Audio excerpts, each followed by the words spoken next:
I just want to say that there's beauty in everything. There's sunshine, but if you never experienced rain, you don't know what sunshine is. In order to be happy, you must be sad.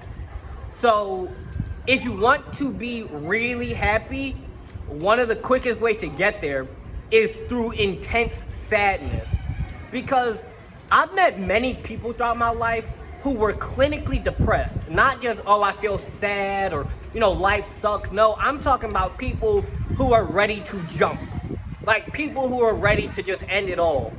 And now, these are also some of the happiest people ever. Because to them, everything's amazing. Like, air is dope. It's kind of like you get this natural high. I don't know how to explain it. You realize that even in the moments where it feels like life sucks, that's beautiful because the pain you feel today is going to help you to feel happy tomorrow. The problems that you've gone through will build you up, not break you. And everybody wants to be strong. Everybody wants a lot of money. Everybody wants the good parts. But in order to have the good, you need to have experienced the bad. In order to feel the warmth of the sun, you must feel the freezing cold of winter. In order to be happy, you need to be sad. In order to be warm, you must be cold. And it's inseparable. You cannot have one without the other. When you get a shower, it doesn't just say hot or cold. No, it's hot and cold. And warm is a blend of the two. So a lot of people often go way too off the deep end.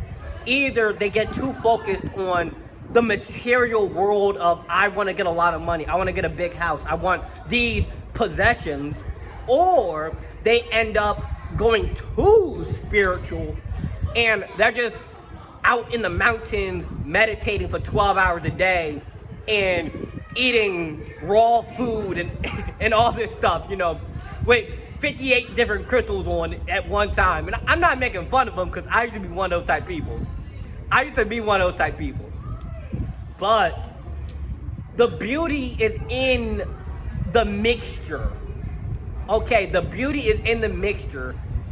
We can even just look at this in nature, like biologically. If a man and a woman come together, that creates a child, that creates a life.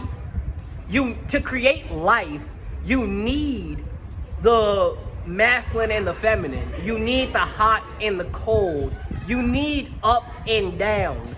You need before and after. But when you start to think even deeper onto it, you realize that the whole concept of before and after is made up in your own head. Which sounds a little crazy, but just think about it. Before you were born, where were you? Nowhere. But from nowhere, you are now everywhere. From nothing, you became everything. From the dark, you have experienced the light. So, stop trying to just have one without the other. Stop just trying to have the good without the bad. If you want to make a lot of money, you got to be willing to lose a lot of money. If you want to be warm, you must be cold. If you want to be happy, you must be sad. And all in all, just realize that the beauty of life is in the pain of it. In the pain, you find the beauty. In the beauty, you find the pain.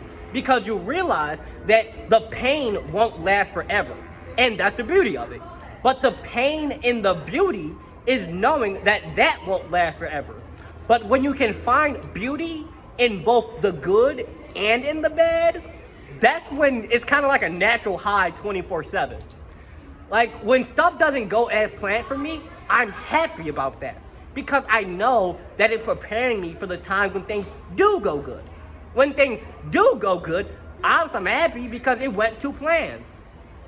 And just realize that life is meant to be lived. It's not meant to be pursuing just one side of the coin. some people box themselves into just one side of the coin. They only want money. You know, I'm going to get all this money and then I'll be happy. But let's say you get a lot of money. You know, you get $1 million and you realize that, oh, wait, this isn't enough. And when you're constantly chasing material pleasure, nothing is enough. No amount of money is enough to somebody who is greedy. No amount of food is enough to somebody with gluttony. No amount of sex is enough to somebody controlled by lust. No amount of anything is enough to somebody who is unsatisfied with themselves. Because in order to have a good life on the outside, you need a good life on the inside. And you can make yourself have a good life on the inside by just feeling it. Like just tapping into the reality that it's all within, okay? This whole world on the outside is a gigantic, like it's just a gigantic construction of your imagination. What you believe literally creates the reality you will live in. I believe that life is beautiful, so for me, life is beautiful. But prior to this, I used to believe that life sucked, and because of that, even when life was good, even when I had a loving girlfriend, even when I had, you know, money coming in, even when I had all the stuff, I felt like it was nothing because I felt bad within. So because of how I felt within, what I believed in here, it created a bad life out here. And even when I had a good life out here, it didn't do anything for the life in here. Start within before trying to go without.